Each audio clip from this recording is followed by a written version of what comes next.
कहते हैं कि उनके पड़ोस में मतलब कि काका काकी रहते थे। वो कहाँ चले गए, उनके दोनों बेटे कहाँ छोड़ के घर चले गए, कभी आज तक नहीं बताया। वो ज़िंदा हैं कि मर गए नहीं पता।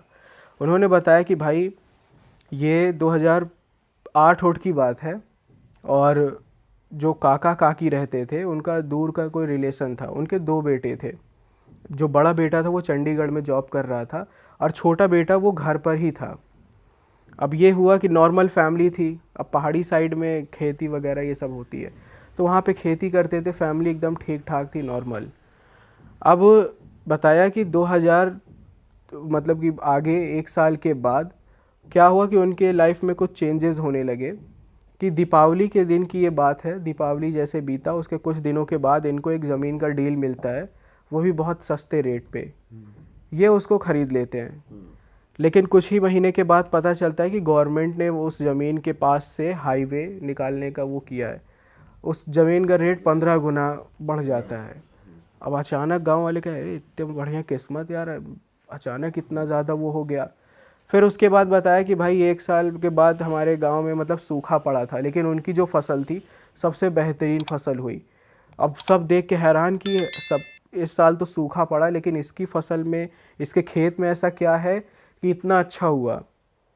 अब कहते हैं कि अब और जगह का तो नहीं पता है मुझे, देखा भी है मैंने, लेकिन जैसे कहते हैं कि पहाड़ी साइड में जैसे ये सारी चीज़ें जब अजीब होने लग जाती है ना, लोग समझ जाते हैं कि ये कोई साधारण नहीं, कुछ ऊपर ही चक्कर है ये। तो वैसा ही कुछ था। फिर उसके बाद उनके पड़ोसी जो दुश्मन थे, जो काका काकी थे, अचानक क्या हुआ कि उनके बेटे का एक्सीडेंट हो गया। उनकी जो गाय थी वो भी 1 हफ्ते में मर गई। उसके बाद क्या हुआ कि जो उनके बेटे का जब एक्सीडेंट हुआ तो नीचे की पूरी बॉडी पैरालाइज हो गई। सब कुछ उनका मतलब धीरे धीरे, जो अच्छी चीज़ें उनके साथ होती थी लेकिन जो उनके दुश्मन होते थे वो बर्बाद होते थे। फिर कहे कि यार धीरे धीरे इसी तरह वक्त बीता। फिर बाद में पता चला कि जो काका थे ना, अचानक उनको मतलब गांव में पता चला कि उनको हार्ट अटैक आया और उनकी डेथ हो गई काका की। यानी कि कुछ साल तो बहुत अच्छे से जिए, लेकिन अचानक से ही डेथ हो गई, जबकि क्या है कि एकदम हेल्दी थे वो।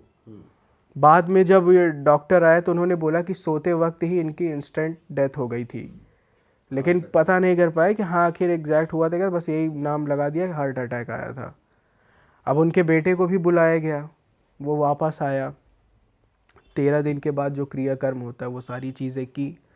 अब बेटा जो था वो रहने वाला तो शहर का था, वाइफ भी उसके साथ आई थी, और वो पैरानॉर्मल चीज़ों पर यकीन नहीं करता था। अब हुआ क्या कि उन्होंने कहा कि यार ऐसा है कि चलो अब पिताजी तो ऐसे हो गए, अब घर को सेटल वगैरह करके अब हम लोग भी चलते हैं, क्योंकि उनकी वाइफ भी बोल रही थी कि ऐसा है कि अब हमें चलना चाहिए, अब मुझे यहाँ पे मन नहीं कर रहा गाँव में रुकने का। बोला ठीक है। जब वो घर को सेटल कर रहा था तो उसके ऊपर वाले फ्लोर पे एक कमरा था जो कि बंद था और ताला लगा हुआ था, ऐसा कि काफ़ी सालों से वो ताला लगा हुआ है, और सिंदूर वगैरह कुछ ऐसा करके लगा था। तो उसने काकी से पूछा, यानी अपनी माँ से, कि माँ ये बताओ कि ये इस कमरे ये क्यों बंद है, क्या ताला वगैरह क्यों लगा इसमें। तो काकी ने बोला कि बेटा ऐसा है कि इस दरवाज़े को मत खोलना, क्योंकि तुम्हारे पिता ने मना किया था कि इसके अंदर जो चीज़ है उसे छूना नहीं और ना ही इसके आसपास भटकना। तो बोला क्या माँ फालतू की अंधविश्वास वाली बातें। क्या पिताजी मर गए ना, अब तो मैं ये खोल सकता हूँ। तो उन्होंने कसम वगैरह दी कि नहीं तू नहीं खोलेगा। कहे ठीक है। जब सब सो गए, अब वो होती चुल होती है, माने ही नहीं, वो गया रात को ताला तोड़ा, और जब कमरे में गया तो 8 बाई 8 का कमरा था। कुछ भी नहीं था कमरे में, ना कोई फर्नीचर ना कुछ, बस एक कोने में एक लाल कपड़े में कुछ लिपटा हुआ रखा था। और जब वो पास गया तो क्या देखता है कि उसके चारों तरफ लाल कलर की सूखी सी, जैसे सिंदूर या कुछ ऐसा होता, खून एग्जैक्ट था वो खून पूरा सूख गया था। साथ में जैसे जब पता नहीं किस जानवर का मांस इधर उधर पड़ा हुआ था, हड्डी वगैरह, और वो लाल कपड़े से ढका हुआ था, बहुत गंदी स्मेल आ रही थी। तो अब उसको लगा कि यार लगता है कोई टोटका वगैरह है, मेरे पापा भी ना पता नहीं क्या ये सारी चीज़ों पे यकीन करते थे, फालतू की चीज़ें रख लेते घर में। तो उसने बड़बड़ाते हुए कपड़ा हटाया तो क्या देखता है कि जो उसका मुहाना है घड़े का, 6-7 इंच का घड़ा था, वो उसका जो मुहाना होता है वो मोम से उसको सील किया हुआ था। वो उसको खोलता नहीं है, बस उसको हिलाता है कि शायद कुछ सिक्का वगैरह हो कुछ। तो वो देखता है तो ऐसा लगता है कि कोई रेत या राख भरी हुई है। कहता है कि यार पता नहीं क्या ये अंधविश्वास में फंस गया, मैं भी उसको रखता हूँ, मैं चलता हूँ। वो घड़े को नहीं खोलता, वो रख देता है और दरवाज़ा बंद करके चला आता है। लेकिन यहीं से फिर उसकी लाइफ बिल्कुल चेंज हो जाती है। उसी रात क्या होता है कि उन्होंने, जैसे पहाड़ी साइड में लोग कुत्ते रखवाली के लिए पालते हैं और गाय भैंस अपना ये सब रखते हैं, तो उन्होंने भैंस पाल रखी थी। तो रात को बताया कि करीब 1:30-2 बजे अचानक से उनकी भैंस चिल्लाने लगी और इतनी ज़्यादा तेज़ चिल्ला रही थी जैसे वो बहुत दर्द में है। जब पूरी फैमिली बाहर आती है तो देखते क्या है कि जहाँ पे वो लोग भैंस बांध के रखते हैं उधर ही वो दीवार पे अपना सिर पटक रही है वो भैंस। अब वो लगातार पटक रही, इतना पटक रही उसके सर से खून बहने लगा। अब घर वाले रोकने की कोशिश कर रहे हैं, लेकिन ऐसा लगा कि कोई है एनर्जी जो उसको मतलब कि रुकने नहीं दे रही है। अब वो इतना पटकी कि लास्ट में उसका सिर ही फट गया और वो भैंस उधर ही मर गई। और ऐसा था। दूसरे दिन वेट आया, जो जानवरों का वो करते हैं रखवाली वगैरह, जो इलाज वगैरह वो सब, वो आया तो बोले कि मैंने आज तक कभी ऐसा नहीं देखा कि जानवर सुसाइड करते हो, ये कुछ और है। इतना बोल के वो चला गया। फिर दूसरी रात क्या हुआ कि जो उनका बड़ा बेटा था उनकी वाइफ के साथ वो अजीब चीज़ें हुई।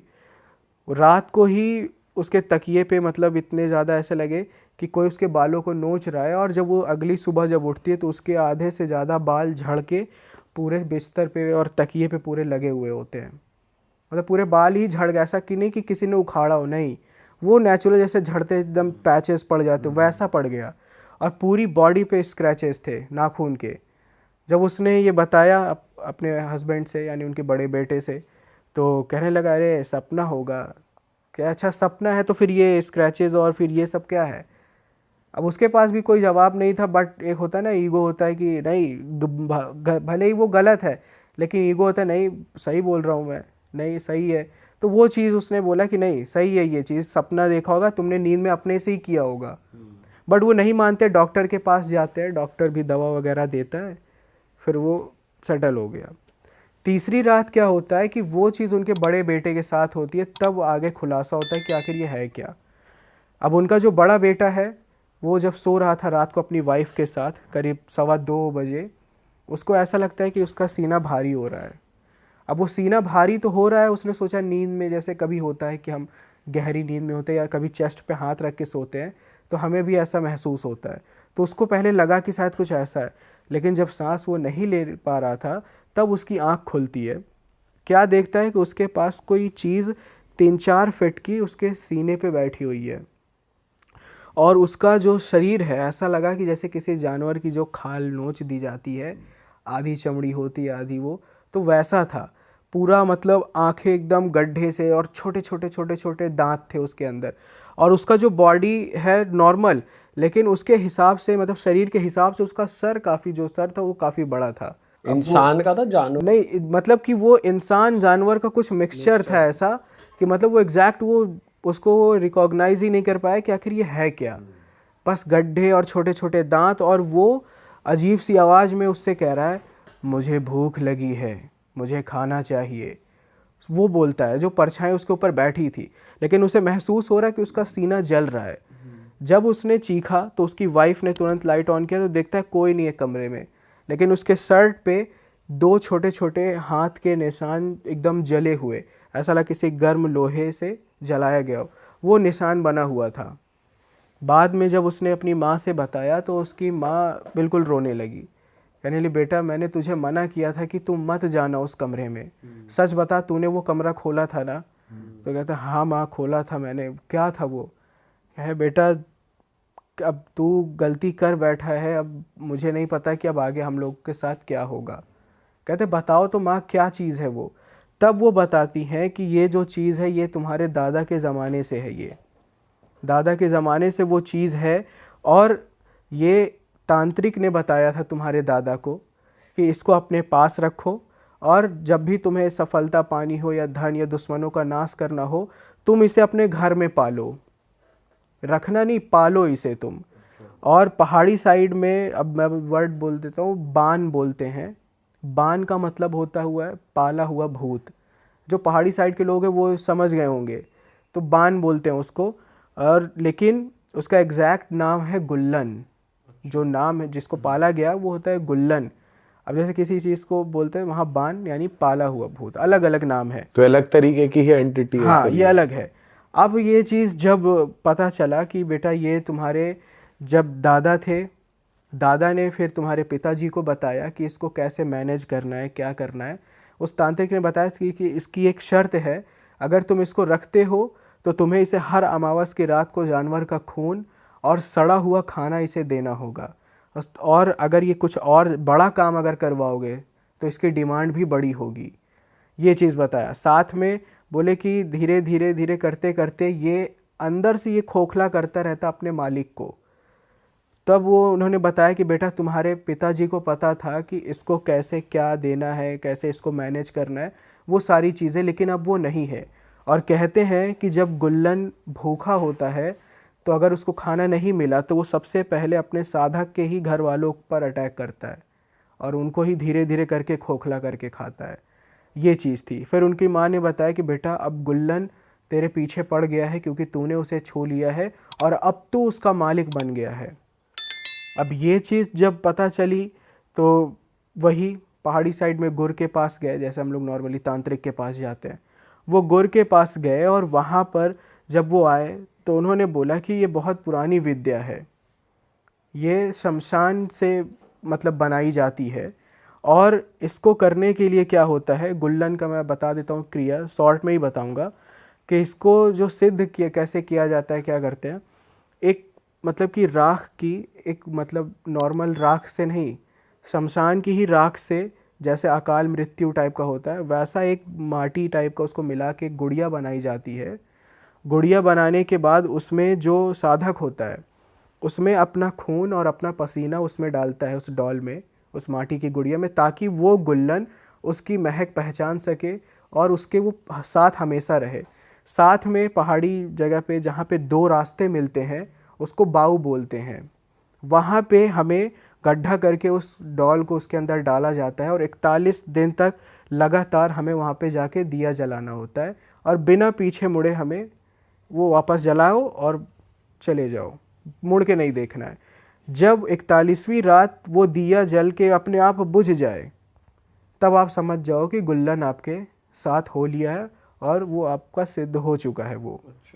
फिर आप उससे कोई भी काम कराओ, इसकी कोई वैलिडिटी नहीं होती, कुछ नहीं होता। जब तक आप मर नहीं जाते या जब तक मालिक नहीं मर जाता तब तक गुल्लन आपका साथ रहेगा। बस शर्त ये है कि उसे खाने के लिए जो चीज़ें शर्त हैं वो आप उसको देते रहो, नहीं दोगे तो फैमिली पे ही अटैक कर। और कैसे भी काम करवा लो, किसी को बर्बाद कोई भी, करवाना अच्छा है, कराना कमाई हो, बुरा करवाना है। कराना है, कुछ भी ऐसा है। और दूसरी चीज़ ये है कि उस गुर ने ये भी बोला कि मैं इसको देखो पूरी तरह से खत्म नहीं कर सकता। अगर एक बार ये कोई आत्मा हो या कुछ ऐसा, जब कोई चीज़ बनाई गई हो उसे ख़त्म करना बहुत मुश्किल होता है। तब उन्होंने कहा कि मैं इसको बांध सकता हूँ मैं, लेकिन एक शर्त यह है कि तुम्हें इस घर को छोड़ के जाना होगा और इस घर की एक भी चीज़ तुम्हें नहीं ले जानी। तो कहे कि ठीक है। फिर उन्होंने बताया कि 41 दिन तक, वो बाबा ने कहा उस गुर ने कि मैं इसको 41 दिन तक बांध के रखूँगा, तब तक तुम लोग को जितनी दूर जाना हो चले जाना। फिर उसके बाद 41 दिन के बाद ये आज़ाद हो जाएगा।